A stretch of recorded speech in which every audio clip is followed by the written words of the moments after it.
गणानान्वा गणपतिम् हवामहे कविम् कवीनामुपमश्रवस्तमम्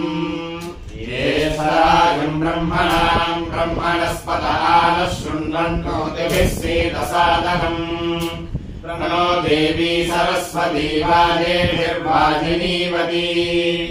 धीनामवित्रियवतु श्रीमहागणाधिपतये नमः श्रीमहासरस्वत्यै नमः श्रीगुरुभ्यो नमः हरिः ओम् हिरण्यवर्णाम् हरिणीम् सुवर्णरजतस्रजाम्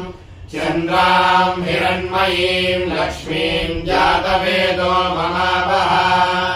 ताम् महावः जातवेदो लक्ष्मीमनपगामिनीम् यस्याम् हिरण्यम् विन्देयम् गामश्वम् पुरुषानहम् अश्वपूर्वाम् प्रथमध्याम् हस्तिनाथप्रबोधिनीम् श्रियम् देवीमुपह्वये श्रीर्मादेवी दुषताम् कांसोऽस्मिताम् हिरण्यप्राकारामाद्राम् ज्वलन्तीम् तृप्ताम् तर्पयन्तीम् पद्मे स्थिताम् पद्मवर्णाम् तामिहोपह्वये श्रियम्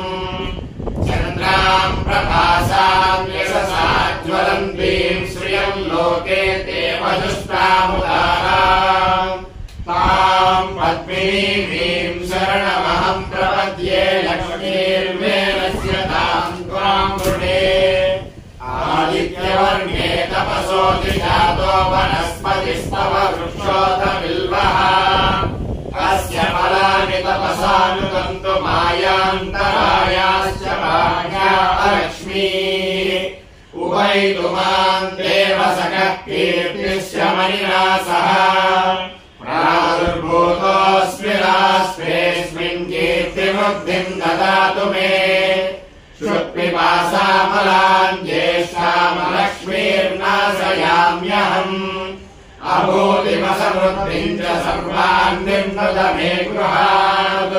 गन्धद्वाराम् दुरादर्शाम् नित्यपुष्टाम् करीषिणीम् ईश्वरीम् सर्वभूतानाम् तामिहोपह्वये श्रियम् श्रीर्मे भजतु अलक्ष्मीर्मे नश्यतु मनसः काममागोलिम् वाचः सत्यमसीमहि पशूनाम् रूपमन्नस्य मयि श्रीश्रयताम् यशः कर्दमेन प्रजा भूता मयि सम्भव कर्दमा श्रियम् वासय मे कुले मातरम् पद्ममालिनीम् आपस्रजन्तु स्निग्धानि चिक्लीतवस मे गृहे निजदेवीम् मातरम् श्रियम् वासय मे कुले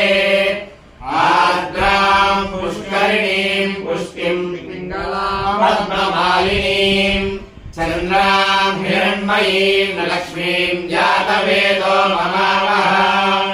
आर्द्राम् यःकरिणीम् यष्टिम् सुवर्णाम् हेममालिनीम् सूर्याम् हिरण्मयीम् लक्ष्मीम् जातवेदो ममावः ताम् महावः जातवेदो लक्ष्मीमनपगामिनीम् यस्याम् हिरण्यम् प्रभूतम् गावो दास्योऽस्मात् विन्देयम् पुरुषानहम् महादेव्यै च विद्महे विष्णुपत्न्यै च धीमहि तन्नो लक्ष्मीः प्रचोदयात् अनन्तरायाय सर्वस्तोमोतिरात्र उत्तममहर्भवति सर्वस्याप्त्यै सर्वस्य